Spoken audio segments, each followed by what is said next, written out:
Ayan, nahinog na po ang ating kamatis. Pwede nang i-harvest. Oh, wow. Apat. Ayan. Uy, may ano na sila. Ito ang ang result pag nasobran sa ulan ang kamatis. Nagbibiak-biak. Oh, ayan, may mga pasunod ng bunga. Magsasabay-sabay na yan. Oh, marami ng mga susunod na bunga. Oo, yung kulay red naman dito. Nauna yung isa. Oh, meron pa dito. Oh, pwede na rin to. Uy, nakadami na tayo. Wow, matamis po yan. Meron pa dito isa. Ayan, nahulog na. Oh, ayan na. Ito na po ang first harvest ng kamatis.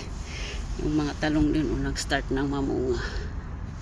Oh, pero hindi pa sila pwede i-harvest.